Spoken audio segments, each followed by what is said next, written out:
Welcome to NTD Evening News. Our top story tonight, the U.S. set to impose 104% tariffs on China at midnight tonight. That's while the Trump administration says nearly 70 countries are reaching out to Washington to negotiate new trade deals. And President Trump signs new executive orders to boost U.S. coal mining. Jack Bradley brings us the latest. Reports that Chinese troops are fighting in Europe. Ukraine announces the capture of multiple Chinese soldiers who were aiding Russia. Arian Pazdar has how the U.S. is reacting to the shift on the battlefield. The U.S. and Iran will soon have talks on a possible nuclear deal. Meanwhile, Israel's prime minister shares key details of his meeting with President Trump. Jason Perry reports. The Supreme Court delivers a victory for the Trump administration, saying it can resume deportations of Venezuelan immigrants it says are members of the Tren de Aragua gang. Arlene Richards has the details of that decision and the latest in the legal back and forth.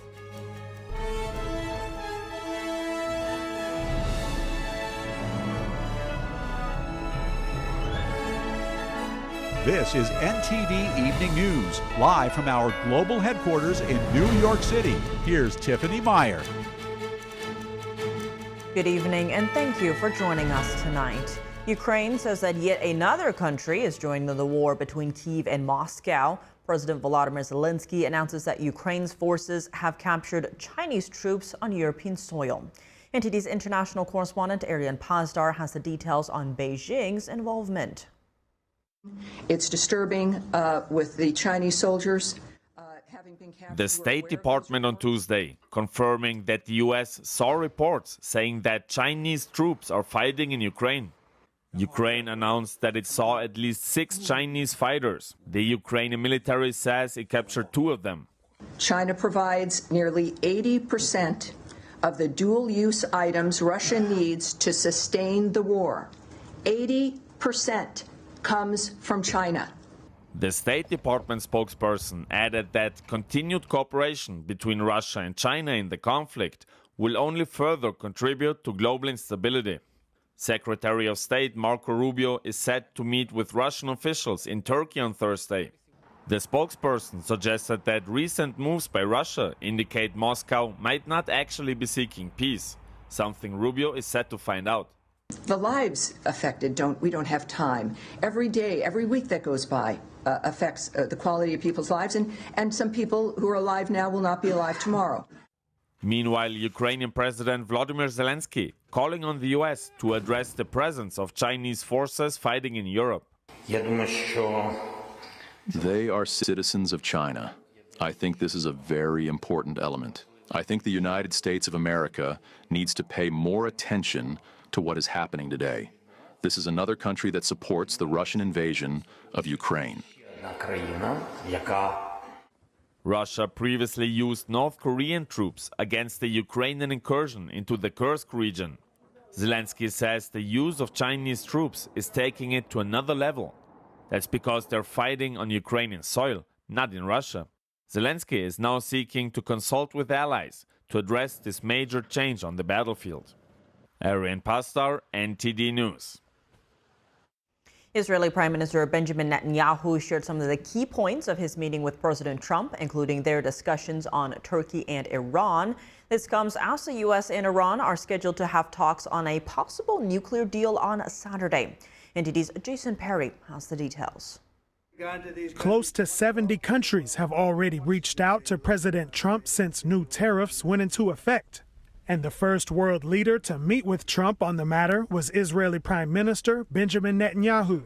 White House Press Secretary Caroline Leavitt shared details about his visit. The Prime Minister pledged to immediately eliminate America's trade deficit with Israel and remove their trade barriers.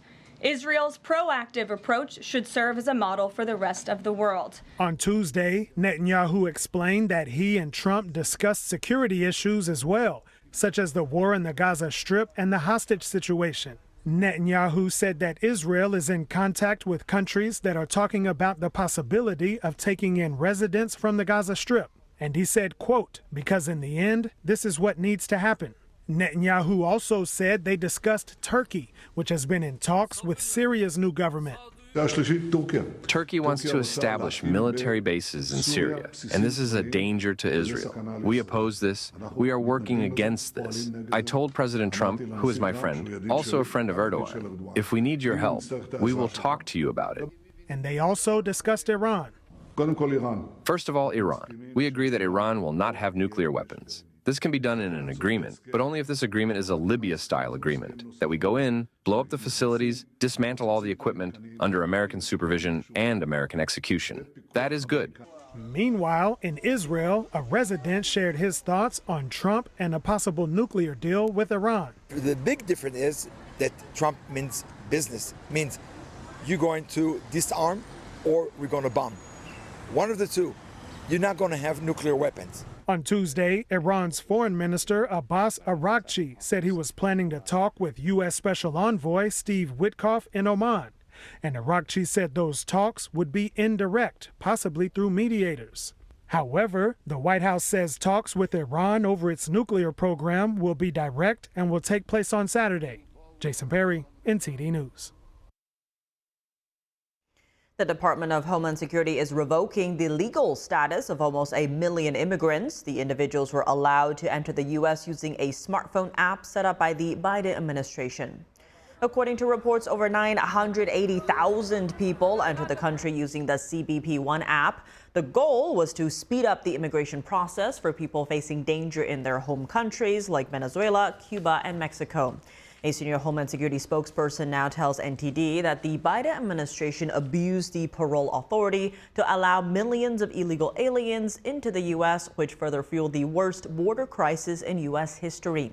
He added that formal notices have been issued to the affected individuals. Homeland Security now urges them to self-deport instead of being removed and permanently barred from re-entry. The Supreme Court on Monday removed a block on the president's ability to deport suspected gang members from Venezuela, but it says the deportees must have notice and a chance to be heard. NTD's Arlene Richards has the details. The Supreme Court is allowing the Trump administration to deport illegal immigrants believed to be members of Venezuelan gang Tren de Aragua and other international gangs. You can use these additional authorities, such as the Alien Enemies Act, to target these terrorist organizations. But not without due process. On Monday, in a 5-4 decision, the majority granted the administration's request to lift a temporary hold on the deportations. Lower courts had ruled that the sweeping deportations conducted under the Alien Enemies Act were likely unlawful because the deportees didn't have notice and a hearing. The highest court agreed. The order states AEA detainees must receive notice after the date of this order that they are subject to removal under the Act. The notice must be afforded within a reasonable time and in such a manner as will allow them to actually seek habeas relief in the proper venue before such removal occurs. Justice Sonia Sotomayor, joined by Justices Jackson, Kagan, and Barrett, dissented over the court lifting the hold. Sotomayor called out the Trump administration for taking what she called covert actions. She wrote, "The government's plan, it appeared, was to rush plaintiffs out of the country before a court could decide whether the president's invocation of the Alien Enemies Act was lawful or whether these individuals were in fact members of Tren de Aragua." The majority ruled that the complaint must be in the form of a habeas claim, which means a person in custody can challenge the legality of his detention and seek to be released. However, the court determined that the hearing must be held in the state where they are detained. In this case, the detainees who sued are currently in a Texas facility, yet they filed their complaint in a D.C. district court. President Trump said on social media, "It's a great day for justice in America." The decision came the same day that the court paused the Monday deadline for the Trump administration to secure the return of Kilmar Abrego Garcia, a Salvadoran national who was mistakenly sent to the notorious El Salvador prison. The Department of Homeland Security says he's a leader in the international MS-13 gang. An immigration court in 2019 acknowledged that he was a gang member, but ordered that he be protected from deportation due to possible persecution. The Justice Department said the removal was due to an administrative error. Arlene Richards, NTD News. U.S. District Court Judge James Boasberg canceled an afternoon hearing today after the Supreme Court ruled yesterday that the Trump administration could resume carrying out deportations under the Alien Enemies Act. Boasberg was set to consider extending the temporary restraining order he issued to block those deportations last month. He had also suggested he was considering whether to hold the administration in contempt for failing to provide information about the deportation of over 200 alleged Venezuelan gang members. Boasberg's order canceling the hearing did not address where the contempt issue stands. Meanwhile, the ACLU filed a new lawsuit in New York today on behalf of 2 Venezuelan immigrants detained in a New York facility. This comes after the Supreme Court ruled that all future claims must be brought in the state where detainees are held. The 2 Venezuelans were previously part of the D.C. lawsuit. According to the ACLU, Homeland Security transferred them to New York last week. And unleashing America's coal industry, President Trump signs executive orders today to roll back the red tape and bolster American coal plants. This while holding strong to new tariffs. China faces a 104% tariff at midnight tonight. NTD's Washington correspondent Jack Bradley has the details. Pound for pound, coal is the single most reliable, durable, secure, and powerful form of energy there is on Earth today. Most importantly, we have more of it here in America than anywhere else. President Trump signs a few executive orders that aim to boost America's coal industry. The orders expedite permits on new coal plants and end what Trump calls a long-time government bias against coal. For too long, coal has been a dirty word that most are afraid to speak about. Most of those that would speak negatively about coal do so from an uneducated standpoint. Too many government leaders have pushed policies that have made our electric grid significantly less reliable and our energy too expensive. Trump said that he'll also work to protect investments in coal mining so that future lawmakers and presidents will be unable to close them. One of his executive orders also directs the Justice Department to crack down on state policies that allegedly discriminate against coal mining. Demand for power is surging as data centers for AI, electric cars, and cryptocurrencies require increasing amounts of energy. Trump says that to meet these needs, the U.S. needs at least double of its current amount of energy.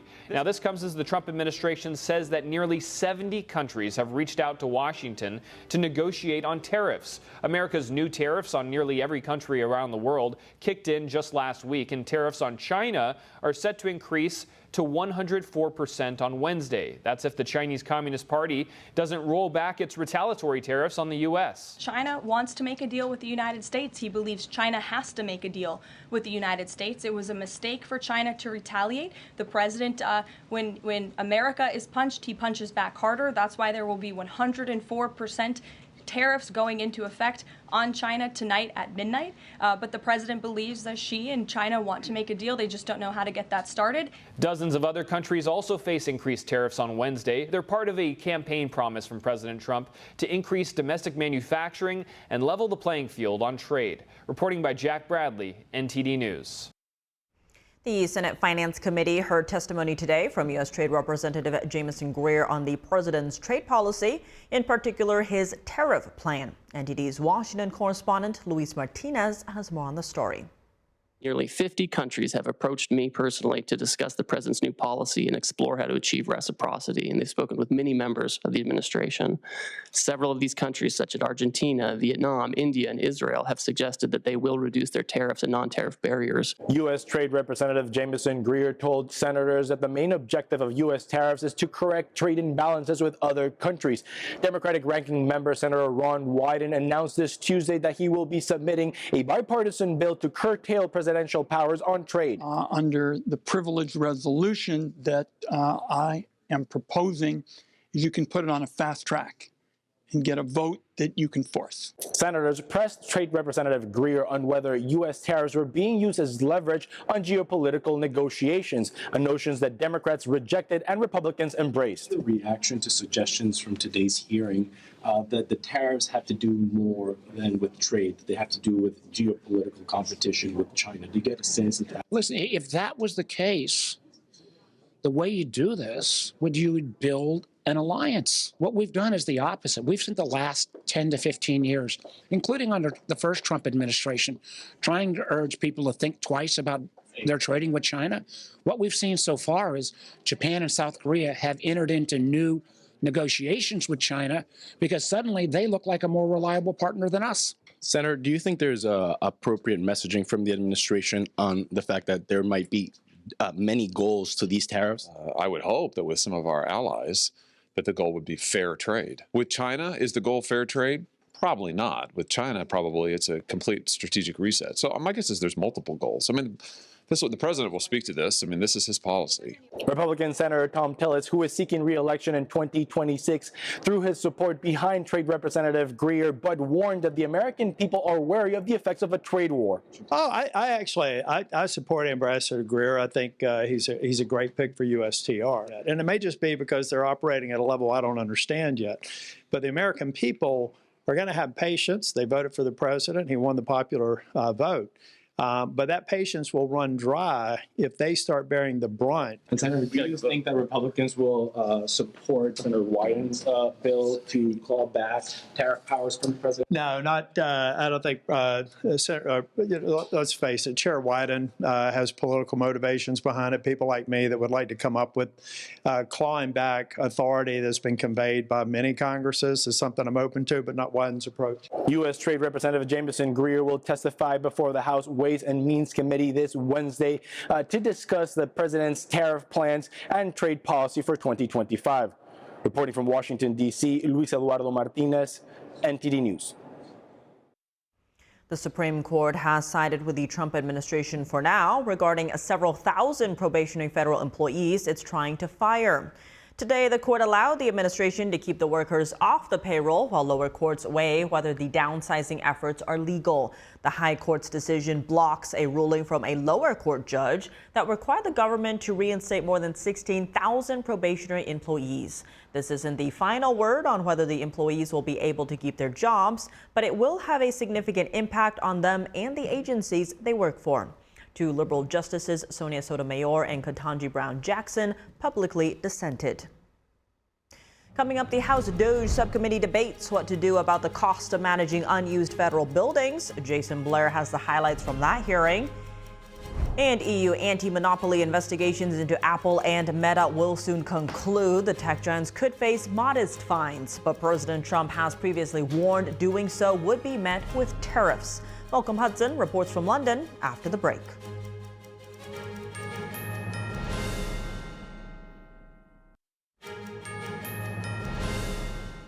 Welcome back. I'm Tiffany Meyer. Tracking and handling unused federal real estate was up for debate in the House. The Doge Subcommittee heard from expert witnesses on how best to manage government-owned properties. NTD correspondent Jason Blair reports.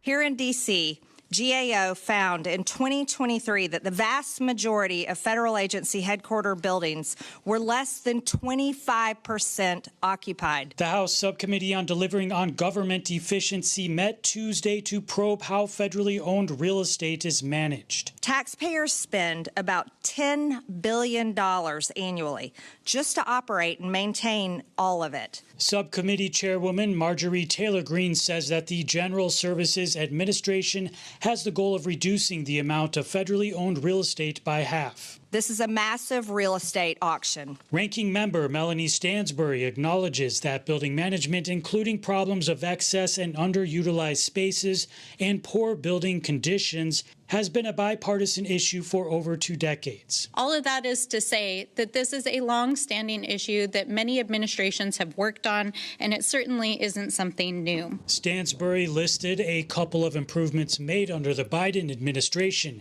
but she says that she doesn't agree with how the Trump administration is handling the issue. But instead of building on these successes and continuing to do what could be characterized as the tedious analytical work on behalf of Americans, the Trump administration is currently taking a fire sale approach. Congressman Tim Burchett asked one of the witnesses whether family members of Congress could be leasing buildings to the federal government. Do spouses of members of Congress own real property and lease it to the federal government? And how would we find that out? Because I think I know what you're going to say. I believe the answer to that question is yes. While it was largely agreed that federal building mismanagement is a bipartisan issue, the Democrat members criticized the Trump administration's way of tackling it. Republicans expressed strong support for the current approach. Reporting in Washington, D.C., Jason Blair, NTD News. The European Union will soon decide whether tech giants Apple and Meta have breached anti-monopoly rules and could face modest fines. President Trump has previously warned countries imposing fines on U.S. companies would be met with tariffs. NTD's international correspondent Malcolm Hudson has this report. American big tech firms Apple and Meta are currently being investigated in Europe amid market dominance concerns. Now, the European Union's anti-monopoly chief, Teresa Ribera, says a decision on their case will be issued in the coming weeks. The European Commission started the investigations in March last year for potential breaches of the EU's landmark Digital Markets Act. The DMA is designed to monitor large online platforms, or so-called gatekeepers. It sets out a list of do's and don'ts for tech giants in a bid to open up markets to smaller rivals and give consumers more choice. Both Apple and Meta could face modest fines for DMA violations. A Meta spokesperson criticized the imminent decisions, saying the EU wants to handicap successful American businesses while letting Chinese and European rivals off the hook. President Trump in February threatened to impose tariffs against countries that impose fines on US companies. The EU has denied picking on US tech giants, stressing this should not be considered part of the trade war. Last month, Meta said that despite efforts to comply with EU regulation, it has continued to receive demands that go beyond what is written in the law. And Apple's DMA compliance report dated March 7th said changes imposed by the law bring greater risks to users and developers, including new avenues for malware, fraud, and scams. In March, Google was hit with 2 charges of breaching the DMA. The first charge concerned Google's practices on its App Store, Google Play. In the second, regulators said Google favored its own services such as Google Shopping, Google Hotels, and Google Flights over the services of rivals. Google has previously said some airlines, hotels, and retailers have voiced concerns about the impact of the DMA. In the last decades, Google has been fined more than $8.7 billion by the EU for various anti-monopoly violations. If found guilty of breaching the DMA, tech companies face fines as much as 10% of their total global annual sales.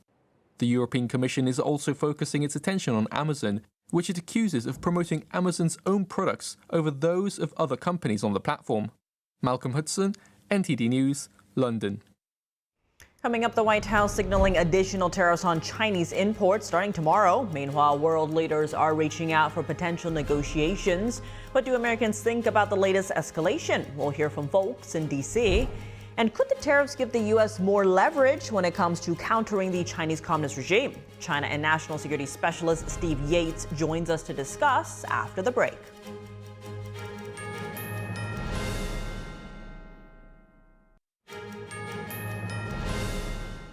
Welcome back. I'm Tiffany Meyer. Secretary of Defense Pete Hegseth today said that the United States is taking back influence over the Panama Canal from the Chinese Communist Party. Hegseth was joined by Panama's public security minister during a visit to the Central American nation. Our relationship with Panama, especially our security relationship, will continue to grow in the months and years ahead. Our relationship is growing in part to meet Communist China's rising challenge. And today, the Panama Canal faces ongoing threats. The United States of America will not allow Communist China or any other country to threaten the canal's operation or integrity. To this end, the United States and Panama have done more in recent weeks to strengthen our defense and security cooperation than we have in decades. China did not build this canal. China does not operate this canal, and China will not weaponize this canal. Together with Panama in the lead, we will keep the canal secure and available for all nations through the deterrent power of the strongest, most effective, and most lethal fighting force in the world. President Trump has expressed a desire to regain control of the canal, criticizing Panama's tolls for American ships as excessive. Secretary of State Marco Rubio visited Panama as part of his first official foreign trip in February. Shortly after, Panama said it would not renew its agreement with China's Belt and Road Initiative, a strategy the Chinese Communist Party uses to gain geopolitical influence. The ports at each end of the Panama Canal mark a vital gateway for warships and cargo between the Atlantic and Pacific Oceans. And when the clock strikes midnight, President Trump is set to forge ahead with an additional 50% tariff on China. This as nations around the world are reaching out to the U.S. for possible trade deals. What do everyday people think about the new tariffs? NTD's Sam Wong was out on the National Mall in D.C. to hear from them. How are President Trump's tariffs impacting you, and where do you think this is all going? Well, I think they're a necessary evil. We need to get even with the rest of the world, and we need to bring jobs back to America. I've lost 20-30% of my value in my investment portfolio. Every time I go to the grocery store, I thought that things would get better, but they're getting worse. Yeah, I think it's just bringing people to the negotiating table, which is already happening now, and I believe that'll all sort itself out within the next 6-7 weeks. The stock market's going to come back. The world's going to get back to a better place, but we'll be on equal footing with the rest of the world. I don't think it's impacted me as far as right now, considering fair trade. Whenever we look at what other people are charging for American products to come to their countries compared to what we're charging for them to bring stuff in here, I think it's only fair for us to have at least equal tariffs across the board. The White House is now saying that dozens of countries are already coming to the negotiating table. So how do you assess President Trump's strategy here?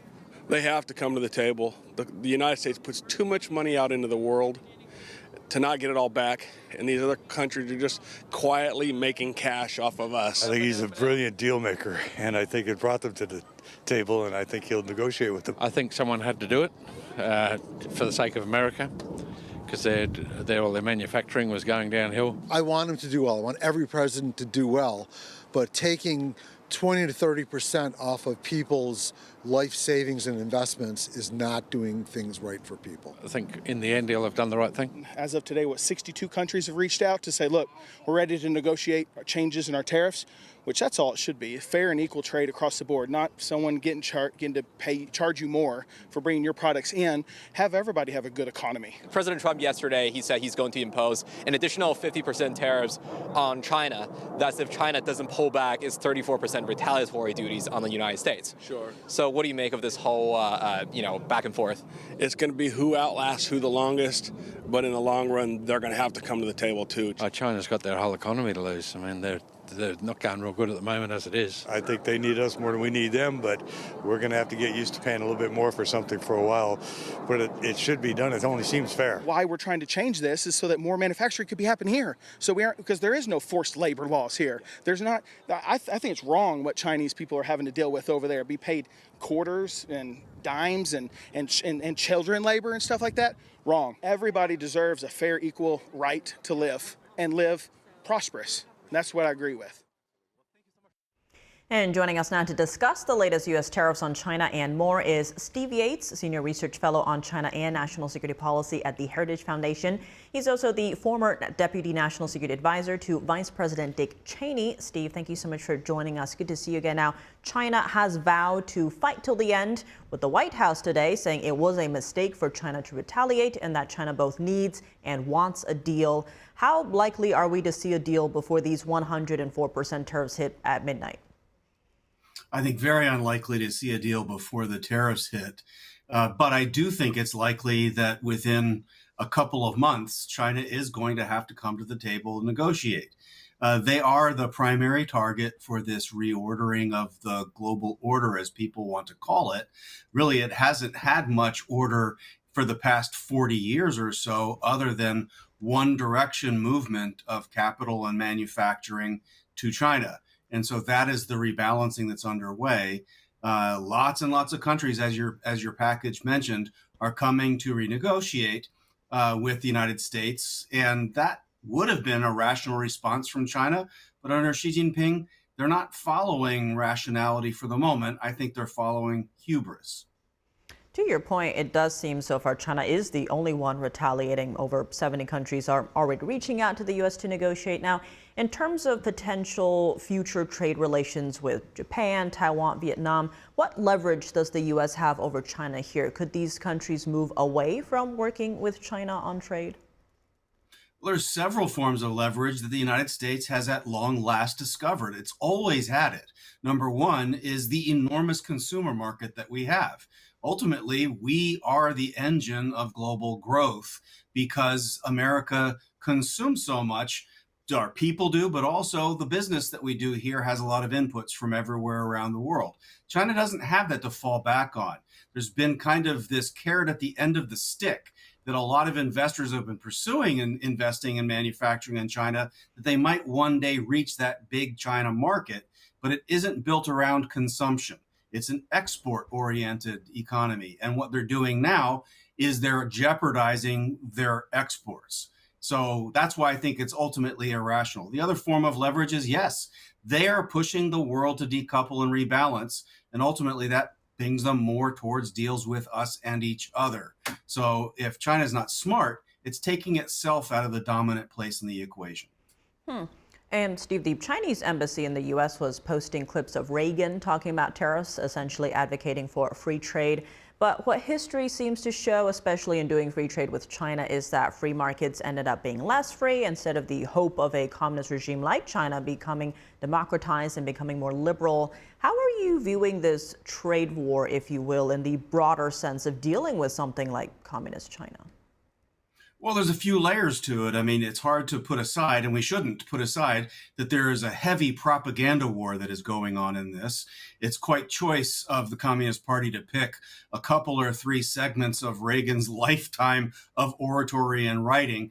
They might want to review the tear down this wall speech in his long lifetime talking about the perils and evils of communism, if they want to go the full Reagan.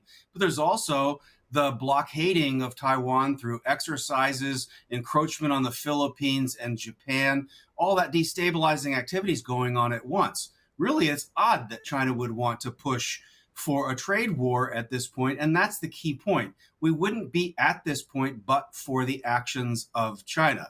It's been an open topic for more than 4 years while Trump was out of office, that when he got back, he would want to resume those trade negotiations, pick up where they were left off, try to figure out where they went wrong. And so their response after all this time to prepare is to just say no, and to add insult to injury, say that it's our fault, including the first tariffs that are linked to fentanyl, trying to say that's an American problem. So they've really had nothing positive or constructive to contribute thus far. I think, as I say, give them 4 to 8 weeks, and they'll be begging to come back to the table. Now, Defense Secretary Pete Hegseth is in Panama today, saying the U.S. will take back the Panama Canal from Chinese influence. That says China is blocking the sale of 2 crucial ports there to U.S. investing firms led by BlackRock. It's amid national security concerns Trump has raised. How do you read what's happening in Panama? Is Beijing trying to use the ports to strike a trade deal? Well, in many ways, Beijing had tried to pretend as if they had no particular influence over an independent company that happened to be based out of Hong Kong. They try to pretend as if everything is just about economics and there's no politics or national security involved. And it's sort of like the tariff conversation. They squeal with the mention of tariffs if anyone is using against them, but they use them quite a lot. And similarly, as soon as people talked about, if this is just commercial, then we'll sell these ports and have someone else operate them. And then China says, oh, no, you won't. And so I think the intervention in the transaction to offload the Hutchison port to BlackRock is a way of admitting that Beijing has had a hand in this all along. That is what the concern is here. And zooming out a bit, Ukraine's president is saying that Chinese soldiers are fighting alongside the Russians. There are also clips making the rounds on Chinese social media of such cases where Chinese nationals are pointing to their own economy being so bad that being contracted to fight alongside the Russians is a better option. What do you make of all this? Well, I would say I've only really seen 2 so far, so I wouldn't want to extrapolate from a very small anecdotal pool, but it does cross a threshold where undeniably the people in the video are speaking Mandarin of sorts. It's an odd story. And this is an odd situation where it seems like low-income Chinese fighters are joining with North Koreans in helping Russia against Ukraine.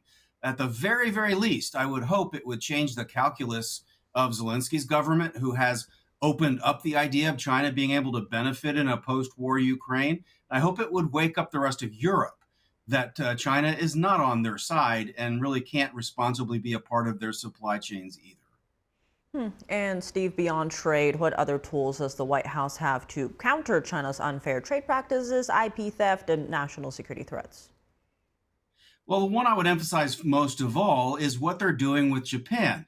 Having the extreme, strong, positive examples of comprehensive negotiations with Japan, Taiwan, Korea entering that fray, that broadens the whole scope of our economic relationship and cooperation. It creates alternatives outside of China for our manufacturing supply chains. And if these advanced technology exporting countries can pool together their capital to invest in this hemisphere, it's what brings the Panama and Latin America conversation together. If we together are working to get the minerals that we need, to build up manufacturing markets that we need, it makes the pivot away from dependence on China more reliable, cheaper, and I think the way forward for the future. Steve Yates, as always, thank you so much for joining us. My pleasure. Thank you. Coming up in college basketball, the Florida Gators are the national champions after a thrilling win. Dave Martin joins us to discuss when we return.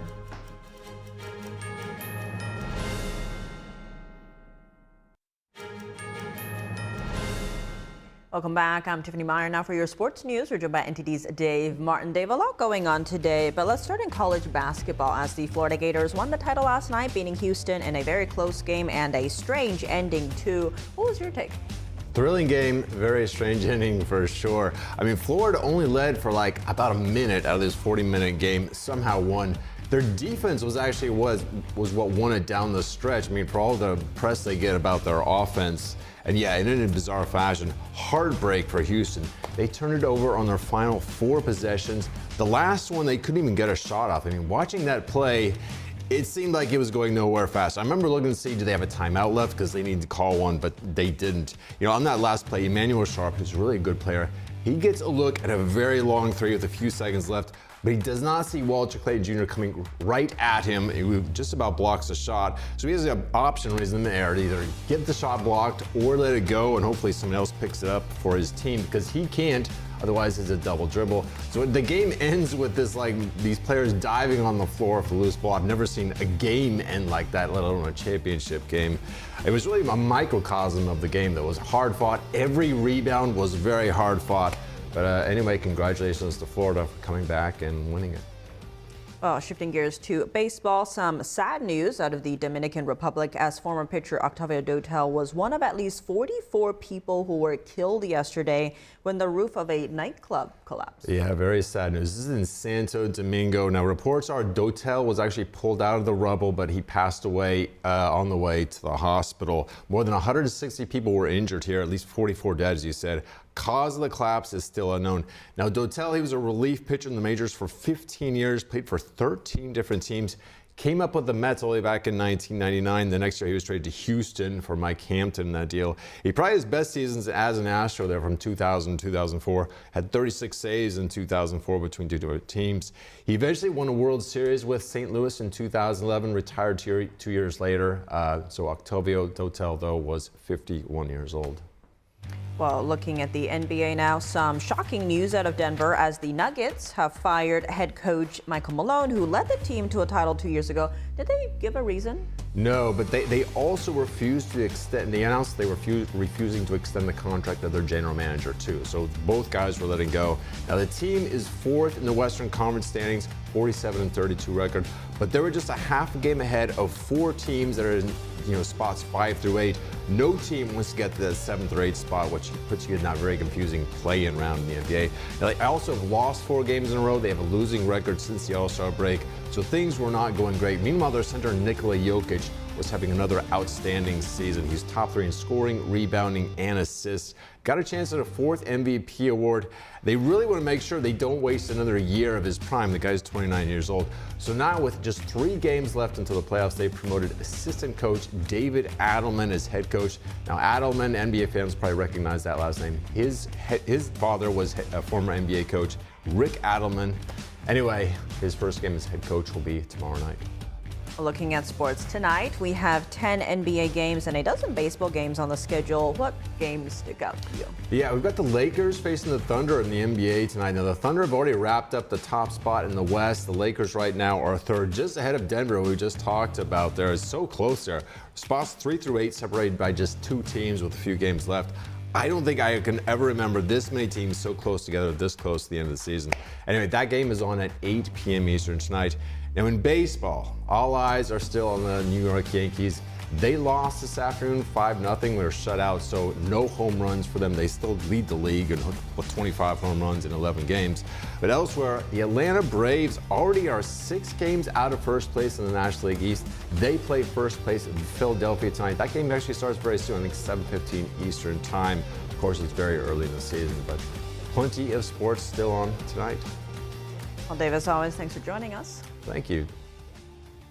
Springtime is the season for flowers, and there are few sites as iconic as the Netherlands and its tulips. Thousands of visitors flock to the Keukenhof Garden near Amsterdam over the weekend to admire millions of tulips, daffodils, and hyacinths. So far, we're amazed at the beauty. We love the lovely smell of the park from all the flowers and also the nice colors all around. It's just breathtaking. And for me, it smells a little bit of a caramel, something like this. You don't see this many flowers in one spot ever, anywhere that I know of. So I think that's the reason. And our weather has been so nice. The 600-acre flower garden lies in the middle of the Netherlands flower bulb region. The Keukenhof team plants 7 million bulbs a year in more than 1,600 varieties. Last year, Keukenhof attracted nearly 1.5 million visitors in less than 8 weeks, making it one of the Netherlands' biggest tourist destinations. The park opened on March 20th this year and will close again on May 11th. And that's all for today's news. For round-the-clock coverage, visit us at ntd.com/live or download our NTD app. Thanks for tuning in. I'm Tiffany Meyer. Good night.